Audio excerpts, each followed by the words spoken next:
The air inside the cafe was thick with awkward silence, the kind that hums before a storm. Chloe sat across from Keyner, arms crossed, eyes sharp and unblinking. The steam from her untouched latte curled like smoke between them, and Keyner shifted in his seat, fidgeting with his phone. "Let's just get this straight," Chloe said, her tone icy but controlled. "You knew what Johnny was doing. You watched him lie to me. And you said nothing." Keyner sighed, forcing a small, nervous laugh. "Chloe, come on. You know Johnny. He's complicated. I was just trying not to get in the middle." "In the middle?" she snapped. "You enabled him. You let him play the victim, while I looked like the crazy one." The cafe's low music did little to drown the tension that pulsed between them.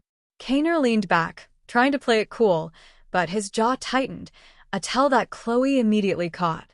"You think I don't see through that," she said, voice trembling now, not from fear but fury. "You think because you smiled and said, 'He's just stressed,' I wouldn't notice he was texting other women?" He froze. That was the moment she'd been waiting for. "Yeah," Chloe said softly, leaning in.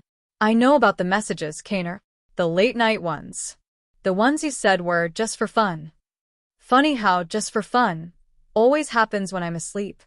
"Huh." Keyner looked away, muttering something under his breath. "It's not my fault Johnny doesn't know how to handle his stuff." Chloe laughed, bitter, sharp. "Not your fault? You covered for him. You helped him lie to me. You told me he was working late when he was out drinking with you." Keyner's voice finally rose, frustration cutting through his nerves. "Because if I didn't, he would have gone off the rails. You don't know what he's like when he's cornered." "Oh, I do now," Chloe shot back. "I know exactly what he's like.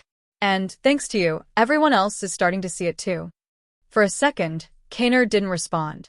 He just sat there, his mouth tightening, realizing the ground beneath him was crumbling. Chloe's words hit like small grenades, quiet, precise, devastating. "He said you were different," she continued, her tone softer now, almost mournful. "He told me you were his brother. His ride or die. Guess that makes me the enemy." "Huh. That's not fair," Keyner muttered, rubbing his temples. "I didn't ask to be dragged into your drama." Chloe's eyes widened, incredulous. "My drama? My drama? You helped him cheat, lie, and gaslight me, and now you want to play innocent." People at nearby tables began to glance over. The cafe had gone quiet except for the faint clatter of cups behind the counter. Keyner's face flushed crimson. "He loves you," Keyner said suddenly, his voice breaking slightly. "He really does. He's just messed up. You make him feel trapped." Chloe blinked, taken aback by the audacity of it. Then she smiled, not kindly but coldly. "Trapped? You mean accountable. Funny how men like him always call it that when someone finally expects better." She reached for her bag, her movements slow and deliberate. "You can tell him I'm done covering for his lies. You both wanted chaos, congratulations. You've got it." As she stood, Keyner's desperation finally cracked through. "Chloe, wait," he said, reaching out. "Don't go making things worse." She froze, turning to face him. "Worse," she repeated softly. "Keyner, the worst thing already happened. I trusted him.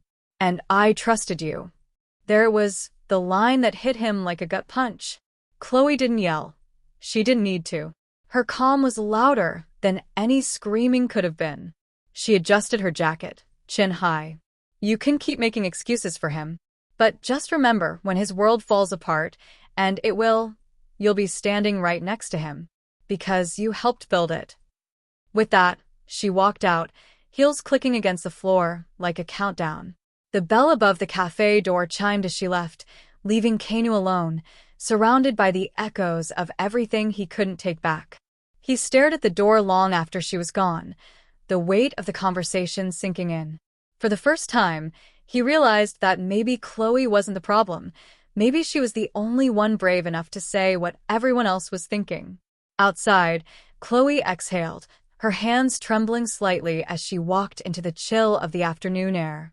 She wasn't sure what would happen next, whether Johnny would try to twist things again, whether Keyner would tell him everything, but for the first time, she didn't care.